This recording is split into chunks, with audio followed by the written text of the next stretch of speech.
समृद्धीचे पती 2 मुलांना सोडून या जगातून निघून गेले तेव्हा काही दिवस तिला त्यांच्या वस्तीतील लोकांनी जेवण दिलं. परंतु हळूहळू घरात काहीच खायला नव्हतं.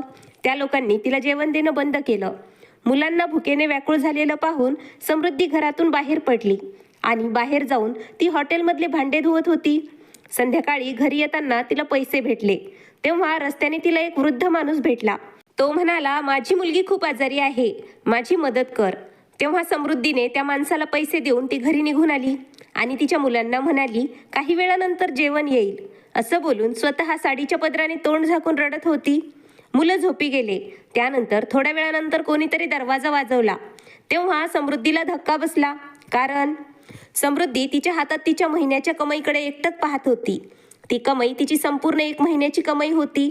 तेव्हाच तिच्या समोरून एक वयोवृद्ध आजोबा रडत येणाऱ्या जाणाऱ्या लोकांना हात जोडून पैशाची मदत मागत होते. तो माणूस समृद्धी समोर आला आणि त्याचे दोन्ही हात जोडून गयावया करत म्हणाला, पोरी माझी मदत कर. ते वृद्ध आजोबा अतिशय रडत होते. ते म्हणत होते, माझी एकच मुलगी आहे आणि तीच माझा आधार आहे. देवासाठी माझ्यावर दया करून पैसे द्या, नाहीतर ती हॉस्पिटलमध्ये जीव सोडून देईल. परंतु कोणीच त्या आजोबांची मदत करण्यासाठी तयार नव्हतं. कोणी त्यांचा हात झटकत होतं, तर कोणी त्यांना मागून धक्का देऊन जाऊ लागलं.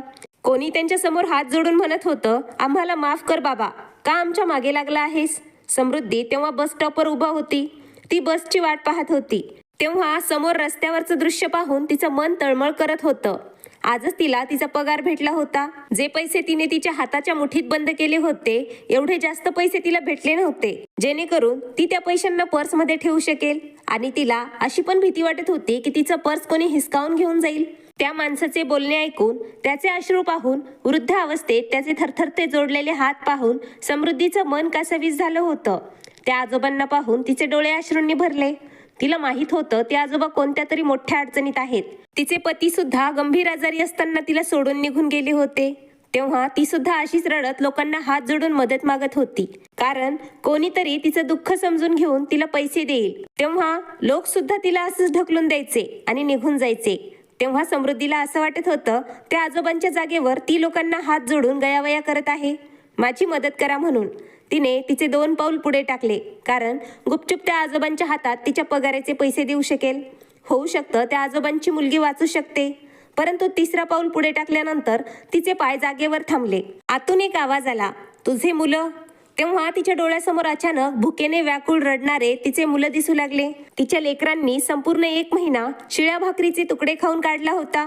तिने विचार केला होता, घरी जाताना ती सर्व राशन आणि किराणा सामान घरी घेऊन जाईल.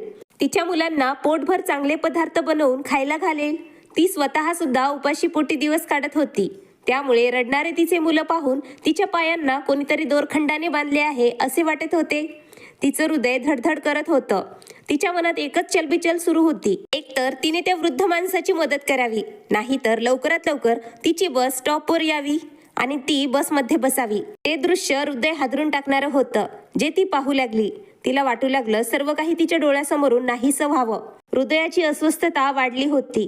ते वृद्ध आजोबा गुडघ्यावर बसून जोरजोरात रडत होते. ते आजोबा आभाळाकडे पाहून देवाला म्हणत होते, वा, तुझा एक सुद्धा असा भक्त नाहीये का जो माझी मदत करू शकेल. तुझ्या या जगात सहानुभूती, आपलेपणा याची खूप कमतरता आहे. जर मी आज हॉस्पिटलमध्ये रिकाम्या हाताने गेलो तर माझी मुलगी लाचार होऊन मला म्हणेल, तिचं आयुष्य वाचवण्यासाठी काही पैशांची गरज आहे आणि काही पैशांमुळे मी कायमची या जगातून निघून जाणार आहे का. मी तिला मरताना नाही पाहू शकत देवा, माझी परीक्षा घेऊ नको. आता हे सर्व पाहून समृद्धीला असं वाटू लागलं, तिचं हृदय फाटेल की काय. ती लगेच त्या आजोबांच्या दिशेने गेली. आता मात्र तिला कोणत्याच गोष्टीचं भान नव्हतं. तिला तर फक्त हेच हवं होतं, त्या आजोबांची मुलगी वाचावी. ती लगेच रोड क्रॉस करून त्या आजोबांजवळ पोहोचली. तिने तिच्या पगाराचे पैसे त्यांच्या हातात दिले. त्या माणसाने एक नजर समृद्धीकडे पाहिलं आणि नंतर समृद्धीने दिलेल्या हातातील पैशांकडे पाहिलं. हातात 1000 रुपयांच्या काही नोटा पाहून आजोबा कृतज्ञतेने भरलेल्या नजरेने समृद्धीकडे पाहू लागले. तिच्या डोक्यावर हात ठेवला आणि म्हणाले, देव तुझे सर्व दुःख आणि तुझ्या अडचणी दूर करेल. पोरी, तू रडणाऱ्या एका बापाचे अश्रू पुसले आहेस. तू बघ, एक ना एक दिवस देव तुझे दिवस कसे बदलून टाकेल. ते आजोबा रडत रडत समृद्धीला आशीर्वाद देऊ लागले. तेव्हा समृद्धी तिथून वापस निघाली आणि तेव्हा तिची बस सुद्धा आली होती. ती गप्प गेली आणि बसमध्ये बसली आता समृद्धी हाच विचार करत होती. ती घरी जाऊन तिच्या मुलांना काय उत्तर देईल. तिचे मुलं कित्येक दिवसांनी वाट पाहत होते. आईचा पगार कधी भेटेल, तेव्हा आपल्याला पोटभर जेवण भेटेल. आणि जेव्हा त्यांनी त्यांच्या आईला रिकाम्या हाताने येताना पाहिलं तर ती काय उत्तर देणार त्यांना, कशा प्रकारे त्यांना समजावून सांगणार होती. 1 महिना अजून वाट पहा म्हणून. नंतर समृद्धी हा विचार करत होती, या 1 महिन्यात ती घर खर्च कसा चालवणार आहे. पैशाचे तोंड आता तिला 1 महिना पूर्ण दिसणार नव्हते. आता तर ती राहते त्या कॉलनीमधल्या दुकानदारांनी तिला उधार सामान देणं सुद्धा बंद केलं होतं. म्हणत होते, अगोदर पहिली उधारी दे, नंतर बोल. आता समृद्धीच्या डोळ्यातून अश्रू वाहू लागले. तिला सर्व काही आठवत होतं. जेव्हा तिचे पती जिवंत होते तेव्हा त्यांच्या घरात कशाचीच कमतरता नव्हती. तिचे मुलं सुद्धा चांगल्या शाळेत शिकत होते. ते जास्त श्रीमंत नव्हते, परंतु जास्त गरीब सुद्धा नव्हते. ते चांगलं पोटभर खात होते. तिला 2 मुलं होती आणि ते जुळे मुलं होते. दोघांचं वय 9 वर्ष होतं. परंतु तिचे पती आजारी होते तेव्हा तिने घरातील महागाच्या वस्तू विकून तिच्या पतीचा उपचार केला होता. जेव्हा पैसे संपल्यानंतर तिचे पती बरे होत नव्हते तेव्हा तिने लोकांसमोर हात पसरून विनंत्या करायला सुरुवात केली. परंतु तेव्हा तिला आपल्या लोकांचे खरे रूप दिसले. तेव्हा सर्वांनी तिला पैसे देण्यासाठी स्पष्ट नकार दिला होता. सर्वांच्या घरात जाऊन तिने सर्वांना विनंती केली होती. सतत म्हणत होती, आता माझी मदत करा. परंतु तेव्हा तिची कोणी सुद्धा मदत केली नाही. तिच्या पतीच्या निधनानंतर वस्तीतील लोकांनी तिची काही दिवस मदत केली होती. कोणी तिच्या हातावर काही पैसे देऊन जायचं, तर कोणी तिच्या घरी किराणा राशन देऊन जायचं, तर कोणी जेवण देऊन जायचं. हे त्यांनी उपकार केले होते. काही दिवस समृद्धीला त्यांनी सांभाळलं होतं. तिचं सांत्वन केलं होतं. हळूहळू सर्व तिला विसरून गेले आणि ती सुद्धा किती दिवस त्यांच्या आधारावर जगणार होती. 1 महिना पूर्ण झाला. मुलांनी शाळेत जाण्याचा हट्ट केला, परंतु तिच्याजवळ शाळेतील फीस भरण्यासाठी पैसे नव्हते. तिला आठवत होतं, तिचे दोन्ही मुलं शाळेतून पहिला क्रमांक पटकावत होते. त्यामुळे समृद्धी तिच्या मुलांसोबत त्यांच्या शाळेत गेली. कारण शिक्षक मुलं हुशार असल्यामुळे त्यांना फ्रीमध्ये शिकवण्यासाठी तयार होतील. जेव्हा समृद्धीने शाळेतील मुख्याध्यापकांना ही गोष्ट विचारली तेव्हा त्यांच्या कपाळावर आठ्या उमटल्या. ते रागात म्हणाले, आमची शाळा आहे, आम्ही अनाथ आश्रम नाही उघडून बसलो जिथे मुलांना फ्रीमध्ये शिकवले जाईल. ही तर प्रायव्हेट शाळा आहे. समृद्धी म्हणाली, जेव्हा तिला नोकरी भेटेल तेव्हा ती संपूर्ण फीस एकत्र भरेल. परंतु कृपा करून माझ्या मुलांचे 1 वर्ष वाया जाऊ देऊ नका. तेव्हा मॅडम म्हणाल्या, नाही, असं तर आम्ही प्रत्येक मुलांची दया केली तर अर्ध्यापेक्षा जास्त मुलं शाळेत फ्रीमध्ये शिकवा म्हणतील. तेव्हा मुख्याध्यापकांनी स्पष्ट शब्दात सांगितलं, तुम्ही तुमच्या मुलाला सरकारी शाळेत टाका, तिकडे शिक्षण पूर्णपणे फ्री आहे. समृद्धी जेव्हा मुलांना परत घरी घेऊन आली तेव्हा तिने विचार केला होता, ती आता तिच्या मुलांना सरकारी शाळेत टाकणार आहे, परंतु त्यांना शिक्षण मात्र शिकवणार. त्या दिवशी तिने तिच्या दोन्ही मुलांचे सरकारी शाळेत ऍडमिशन घेतले आणि ती दुसऱ्यांच्या घरात काम करत होती, कारण मुलांचं पोट भरू शकेल. परंतु ते पैसे घर खर्चाला पुरत नव्हते. त्या पैशाने फक्त घरात पीठ यायचं. कधी साखर आणि तेल आणून ती मुलांना चपातीवर तेल आणि साखर घालून खायला द्यायची. परंतु एके दिवशी जेव्हा मुलं शाळेतून घरी परत आले तेव्हा ते खूप रडत होते. समृद्धीने विचारलं तेव्हा दोघांनी त्यांचे हात पुढे करून समृद्धीला दाखवले. त्यांचे दोघांचे हात खूप लाल झाले होते. ते म्हणत होते, मॅडमने जोरात काठीने मारला आहे. मॅडम म्हणत आहेत, एवढ्या दिवसांनी तुम्ही दोघं शाळेत येत आहात, तुम्ही दोघांनी अजून सुद्धा युनिफॉर्म का नाही घेतला. एवढं बोलून मुलांनी त्यांचं शर्ट काढलं. तेव्हा तर समृद्धीचं हृदयच हादरून गेलं. त्यांच्या पाठीवर लाकडाने मारलेले वन उमटले होते. ते दोघं रडत रडत म्हणत होते, आई, आम्हाला त्या शाळेत नाही जायचं. तिकडे शिक्षक खूप कडक स्वभावाचे आहेत, शब्दाला खूप मारतात. समृद्धीने जेव्हा शाळेत जाऊन हीच गोष्ट मुख्याध्यापकांना विचारली तेव्हा मुख्याध्यापक म्हणाले, या गोष्टींचा तुम्ही अगोदर विचार करायला हवा होता. आता एवढी गरिबी आहे का तुमची, तुम्ही मुलांना युनिफॉर्म सुद्धा घेऊन देऊ शकत नाहीत. तेव्हा समृद्धी म्हणाली, तिची परिस्थिती खरोखर खूप जास्त खराब आहे. ती सध्या युनिफॉर्म सुद्धा खरेदी करू शकत नाही. जेव्हा तिच्याजवळ पैसे येतील तेव्हा ती नक्कीच मुलांना युनिफॉर्म घेऊन देईल. तेव्हा मुख्याध्यापिका मॅडमने तिचे एक ऐकलं नाही. म्हणाल्या, या मुलांना घरी घेऊन जा आणि जेव्हा युनिफॉर्म घेऊन येशील ना तेव्हा शाळेत घेऊन ये. तेव्हा समृद्धी ढसाढसा रडत होती. या अगोदर अशी परिस्थिती तिच्यावर कधीच आली नव्हती. नेहमी तिने मुलांची फीस वेळेवर भरली होती. तिचे दोन्ही मुलं शिक्षणात अतिशय हुशार होते. जेव्हापासून या शाळेत आले होते तेव्हापासून त्यांनी एका सुद्धा घटक चाचणी परीक्षेमध्ये 1 मार्क सुद्धा कमी घेतला नव्हता. समृद्धी शेवटचा प्रयत्न करत त्या मॅडम जवळ बसली आणि त्यांना दोन्ही हात जोडून विनंती करत म्हणाली, मॅडम, मी एकटी स्त्री आहे आणि या जगात फक्त माझे 2 जुळे मुलं आहेत. मी आज माझ्या पतीच्या निधनानंतर पहिल्यांदा घरातून बाहेर पडले आहे आणि मी नोकरीच्या शोधात आहे, कारण मी माझ्या मुलांचा खर्च करू शकेल आणि त्यांना पोटभर जेवण भेटू शकेल. मला नोकरी लागून काही दिवस झाले आहेत. माझी पगार एवढी नाही की माझ्या मुलांना युनिफॉर्म घेऊन देऊ शकेल. माझी परिस्थिती समजून घेण्याचा प्रयत्न करा प्लीज. माझ्या मुलांवर दया करा. फीस देऊ शकत नाही म्हणून मी माझ्या मुलांना प्रायव्हेट शाळेतून काढून इकडे सरकारी शाळेत टाकलं आहे. आता माझ्या मुलांसोबत अशी वर्तणूक केली तर ते सुशिक्षित नाही होणार आणि त्यांच्या आयुष्यात कधीच पुढे नाही जाणार. मुख्याध्यापकांनी हे सर्व ऐकल्यानंतर एक विचित्र नजरेने समृद्धीकडे पाहिलं आणि म्हणाल्या, हे बघ बाई, मी तुझ्या अडचणी ऐकण्यासाठी इथे नाही बसलेली आणि आमचे काही नियम असतात. ते नियम आम्हाला अस्तित्वात आणावे लागतात. तू आत्ता तुझ्या मुलांना घेऊन तुझ्या घरी जा. जेव्हा पैसे येतील आणि युनिफॉर्म घेऊन येशील तेव्हा त्यांचं शाळेत ॲडमिशन कर. मी जेव्हा त्यांचं म्हणणं ऐकलं तेव्हा मी माझ्या दोन्ही मुलांना मिठी मारत उदास होऊन मुख्याध्यापकांकडे पाहिलं आणि मुलांना घेऊन शाळेतून बाहेर आले. मुलं सुद्धा खूप काळजीत पडले होते. ते त्यांच्या आईला प्रश्न करत होते, आई, आता आम्ही कधीच शिकणार नाही का? आई, तू आमचे ॲडमिशन दुसऱ्या शाळेत करशील का? आई, आपल्याजवळ पैसे असते तर आम्ही सुद्धा नवीन युनिफॉर्म घालून शाळेत गेलो असतो. अगोदरच आमच्या शिक्षणाचं एवढं नुकसान झालं आहे. आता माहित नाही कधी आमचे युनिफॉर्म येतील. मुलांचं बोलणं ऐकून अजूनच समृद्धीची अवस्था वाईट झाली होती. ती घरी आली आणि दोन्ही मुलांना धीर देत म्हणाली, तुम्ही दोघं काळजी करू नका. मी काहीतरी दुसरं काम शोधते, कारण जास्त पैसे येतील आपल्याकडे आणि तुमच्या युनिफॉर्म सुद्धा घेऊन येईल मी. दुसऱ्या दिवशीपासून समृद्धी बाजूच्या घरात जाऊन त्यांना काम मागत होती, परंतु कोणी सुद्धा तिला काम दिलं नाही. कोणाला मोलकरणीची आवश्यकता पण नव्हती. दिवसभर काम शोधून संध्याकाळी घरी आली तेव्हा तिचे दोन्ही मुलं तिच्याकडे अपेक्षेच्या नजरेने पाहत होते, परंतु ती रिकाम्या हाताने आली होती.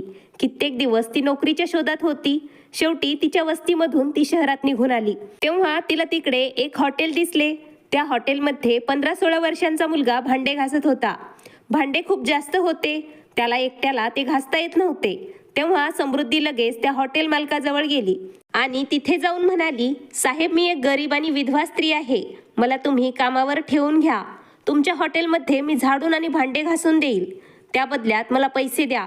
मालकाने जेव्हा त्या स्त्रीकडे पाहिलं तेव्हा त्याने तिला स्पष्ट शब्दात नकार दिला. म्हणाला, नाही, इथे कोणत्या स्त्रियांना आम्ही कामावर नाही ठेवणार. इकडे काम करणारे कामगार संपूर्ण पुरुष आहेत.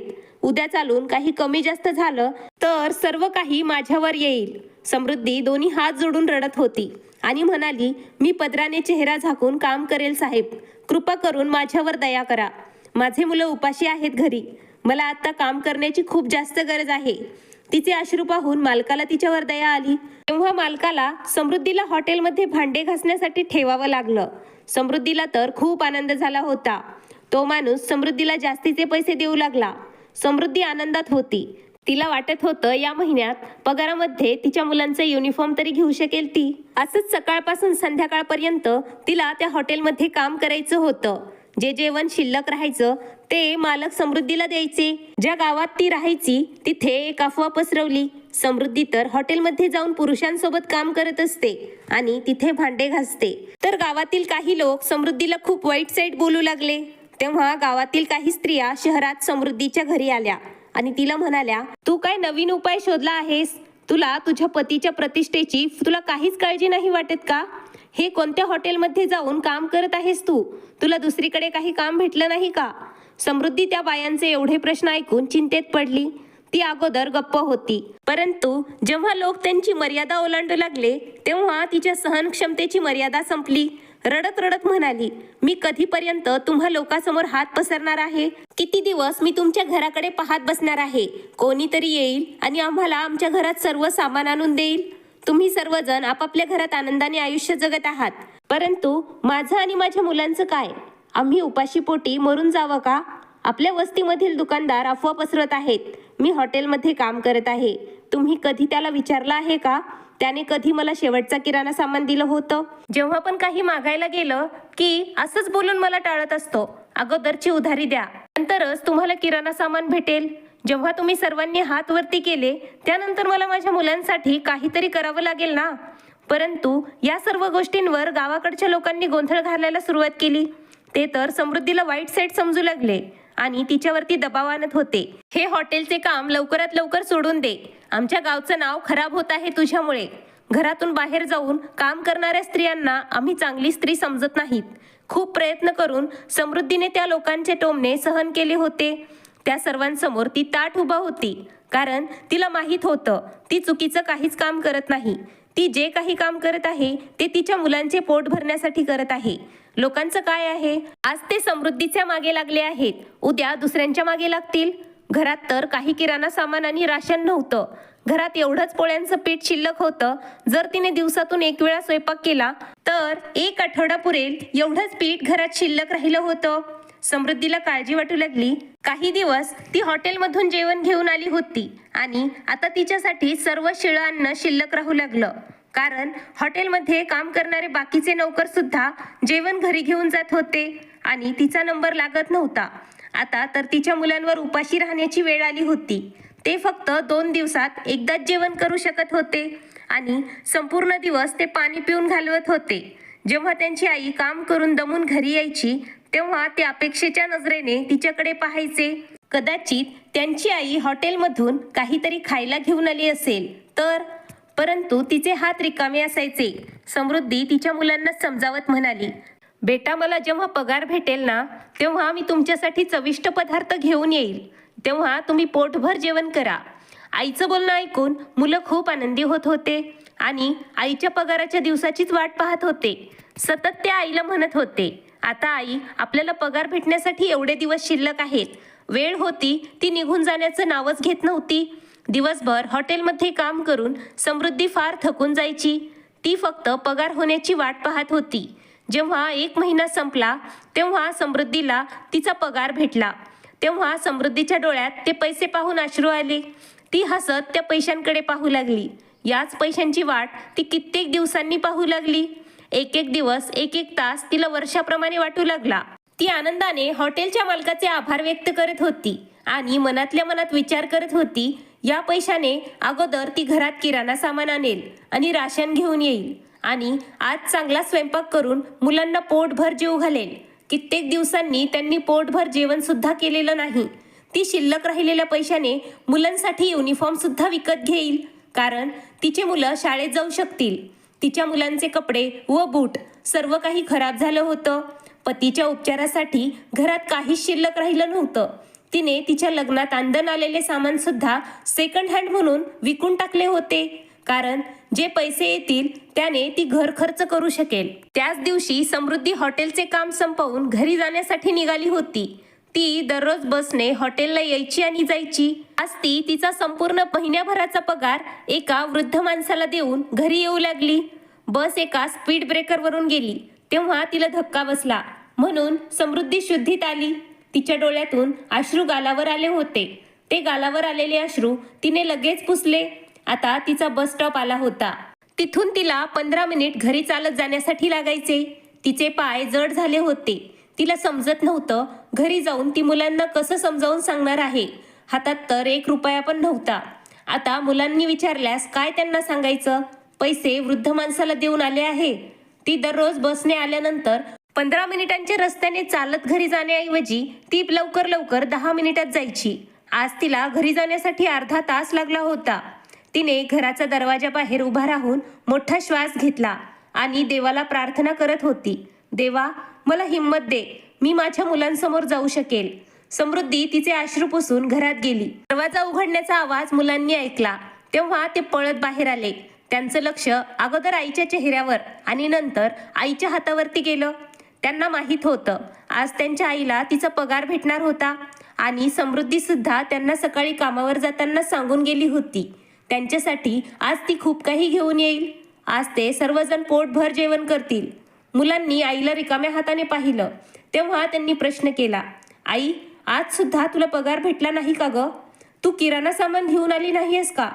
हे सर्व ऐकून समृद्धी हसली आणि म्हणाली, नाही बेटा, मी सांगितलं आहे थोड्या वेळानंतर सर्व सामान घरी येईल आणि तुम्ही बसा, मला सांगा आज तुम्ही दिवसभर काय केलं आहे. अशा प्रकारे समृद्धीने तिच्या मुलांना बोलण्यात गुंतवून ठेवलं. मुलांचे ओठ खूप कोरडे पडले होते. अशक्तपणा आल्यामुळे चेहरे सुद्धा पांढरे पडले होते. तरी सुद्धा जेवण भेटणार या अपेक्षेने त्यांच्या चेहऱ्यावरती चमक आली होती. ते दोघं त्यांच्या आईला दिवसभर घडलेला वृत्तांत सांगू लागले. खूप वेळ झाला, परंतु जेवण आलंच नाही. मुलं सतत दरवाजाकडे पाहू लागले आणि समृद्धीला विचारत होते, आई, जेवण कधी येणार आहे? खूप भूक लागली आहे आम्हाला. समृद्धी त्यांना खोटी आश्वासनं देऊ लागली. समृद्धी पदराने तोंड झाकून खूप रडत होती. आता संपूर्ण 1 महिना ती तिच्या मुलांना जेवणासाठी तरसताना पाहणार आहे. समृद्धीचे मुलं पाणी पिऊन त्यांच्या पोटात दुखणाऱ्या वेदनेला कमी करण्याचा प्रयत्न करत होते. अशक्तपणा जास्त आला होता. त्यामुळे दोन्ही मुलांनी त्यांच्या आईच्या मांडीवर डोकं ठेवून जेवणाची वाट पाहत होते आणि ते तसेच झोपी गेले.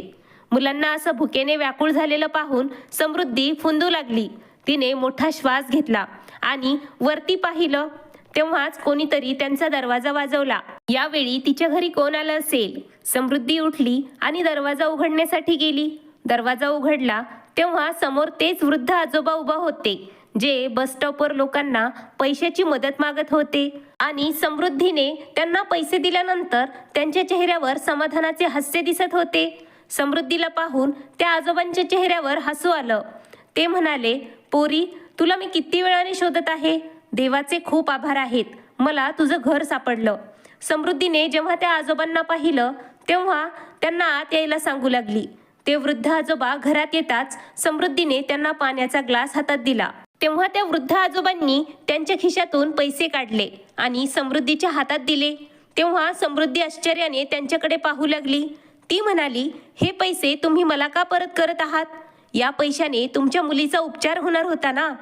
ते वृद्ध आजोबा समृद्धीला आशीर्वाद देऊ लागले आणि म्हणाले, देव चांगलं करेल त्या मोठ्या साहेबांचं, ज्यांनी आज हॉस्पिटलमध्ये भेट दिली होती. जेव्हा त्यांनी माझ्या निरागस मुलीला वेदनेने विव्हळत असताना पाहिलं तेव्हा त्यांचं हृदय हादरून गेलं. तेव्हा ते म्हणाले, माझी मुलगी आणि बाकी हॉस्पिटलमध्ये जेवढे रुग्ण पैशासाठी उपचार घेऊ शकत नाहीत, त्यांच्या उपचाराचा खर्च मी स्वतः देईल. त्यामुळे तू मला दिलेले पैसे तसेच आहेत. तू सुद्धा मला पैशाने हतबल झालेली दिसत होतीस. तुला पैशाची गरज आहे असं वाटत होतं. त्यामुळे तुला शोधत मी इथे आलो आहे. समृद्धीने जेव्हा हे ऐकलं तेव्हा तिच्या डोळ्यातून अश्रू दाटून आले. आजोबा पैसे देऊन तिथून निघून गेले आणि समृद्धी परत त्या पैशांना तिच्या जवळ आलेलं पाहून खूप रडू लागली. कशा प्रकारे सर्व परिस्थितीमधून मार्ग निघत असतो. समृद्धीने तर विचार पण केला नव्हता. तिने किती मोठी परीक्षा पास केली होती. ती लगेच घरातून बाहेर गेली आणि किराणा सामान घेऊन आली. तिने स्वयंपाक करायला सुरुवात केली. तेव्हा चांगल्या पदार्थांचा सुगंध आल्यानंतर मुलं झोपेतून जागे झाले. आईला आनंदाने स्वयंपाक करताना पाहून त्यांच्या आनंदाला जागाच उरली नाही. काही वेळानंतर तिघांनी पोटभर जेवण केलं होतं आणि समृद्धी देवाचे आभार व्यक्त करत होती. ही तिची परीक्षा होती, ज्यात ती पास झाली होती. देवाने तिला आशीर्वाद दिला होता. काही दिवसांनी हॉटेलमध्ये आचारी काम सोडून निघून गेला. तेव्हा मालकाने समृद्धीला स्वयंपाक करायला सांगितलं. समृद्धीने बनवलेलं जेवण अतिशय स्वादिष्ट होतं. त्यामुळे मालकाने तिला तिथे असणाऱ्या आचार्याचं काम दिलं. तिला स्वयंपाक करायला सांगितलं. आता समृद्धी बंद मोठ्या हॉलमध्ये स्वयंपाक करत होती आणि आता तिचा पगार सुद्धा खूप वाढला होता. हे समृद्धीची परीक्षेचे दिवस होते. देव समृद्धीची परीक्षा घेत होता. समृद्धी देवाने घेतलेल्या परीक्षेत पास झाली होती. त्यामुळे तिच्यासाठी देवाने आनंदाचे सर्व दरवाजे उघडले होते. मित्रमैत्रिणींनो, आजची कथा तुम्हाला आवडली असेल तरच तुमचे मत कमेंट बॉक्समध्ये सांगा. कथा आवडली असेल तर व्हिडिओला लाईक करा, शेअर करा आणि नवीन असाल तर चॅनलला सबस्क्राईब करायला विसरू नका. धन्यवाद. आभारी आहोत.